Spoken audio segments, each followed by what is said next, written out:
कामना भव्य तव्य तरिकाले नै है आजको दिनमा चाहिँ सबैजना राष्ट्रवादी भएर पार्टी भन्दा माथि बसेर यो राष्ट्र जोगाउनको लागि अब राजा आऊ देश बचाऊ हैन राजा ल्याऊ देश बचाऊ भन्ने नारा सहित लड्नु पर्यो पनि लड्ने हो। यो गणतन्त्रवादीहरूसँग लड्नु पर्यो पनि लड्ने हो। यो सामन्ती भ्रष्टाचारीहरूलाई मार्दा पर्यो पनि मार्ने हो।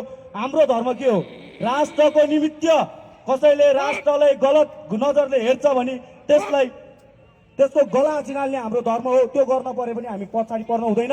अबको संविधान पृथ्वी पथ हुनुपर्छ। पृथ्वीनारायण शाहले दिनुभएको दिव्य उपदेश हुनुपर्छ। अबको नेपाल पृथ्वीनारायण शाहले दिनुभएको जस्तो जे बोल्नु भएको छ त्यो हुन्छ। कुनै वादीको हुँदैन, कुनै राजाको हुँदैन, कुनै केहीको पनि हुँदैन।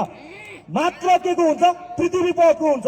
अब अन्तिम विकल्प राष्ट्र जोगाउने हो भने लड्नु पर्यो भने लड्नुपर्छ। गोली आने बेला युवा अनि बुढाहरू चाहिँ राजा ल्याउने बेला चाहिँ हामीले ल्या भनेर अगाडि बढ्न मिल्छ? मिल्दैन।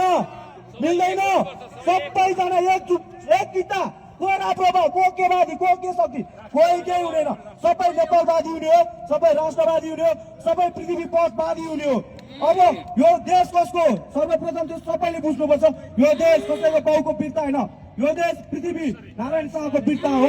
यहाँ पृथ्वी नारायण शाहले जित्ने भन्नुभएको चाहिँ उतै हुन्छ। अब यो नर्मल राम्रो तरिकाले मान्ने हो।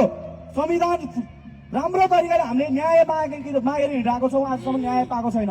म जेन्सी घाइते हो। 3-4वटा गोली आएको मान्छेले न्याय मागेर हिँडाएर न्याय पाएको छैन। अब एउटै न्याय माग्नेछौँ। त्यो भने पृथ्वी पथ हो। पृथ्वीनारायण शाहले दिनुभएको दिव्य उपदेश हो। अबको एउटै संविधान, अबको एउटै विकल्प, अबको एउटै शब्द हाम्रो मातृभूमि जोगाउने दिव्य उपदेश लागू हुनुपर्छ। त्यसको लागि मर्न पर्यो। सबैभन्दा पहिला सुरेन्द्र थापाले ज्यान आहुति दिनेछ। सबैजना तयार हो मर्नलाई? पृथ्वी पथको लागि सबैजना आफ्नो हातमा त्याग्न सक्छन्? साँच्ची हो? जय पृथ्वी पथ, जय भारत, जय पृथ्वीनारायण शाह। राजा ल्याऊ, राजा ल्याऊ। एकै स्वरमा भनौँ न, राजा ल्याऊ, सेन्जी एकता, राजा ल्याऊ। हामीलाई न्याय दिने पनि अबको राजा हो। अब राज संस्था पुनर्स्थापना हुनुपर्छ। माग्ने हो। माग्दा दिएन भने राजतन्त्र खोसेर ल्याउने हो।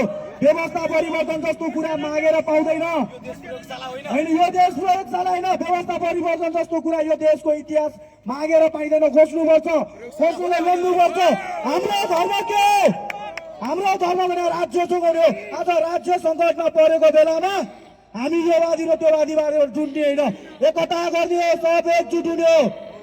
आजैबाट लेख्नुपर्छ, आजैबाट हुनुपर्छ। यो कुरा भोलि पर्सि रोकिँदैन, सधैँभरि रोकिँदैन। आजै हुनुपर्छ। आजकै संविधान हुनुपर्छ। आजै हुनुपर्छ। आजैबाट त्यो मान्छे मारेर ल्याएको गणतन्त्र फालेर पृथ्वी पथ स्थापना गर्नुपर्छ। आजै संविधान संशोधन गर्नुपर्ने पनि गरौँ।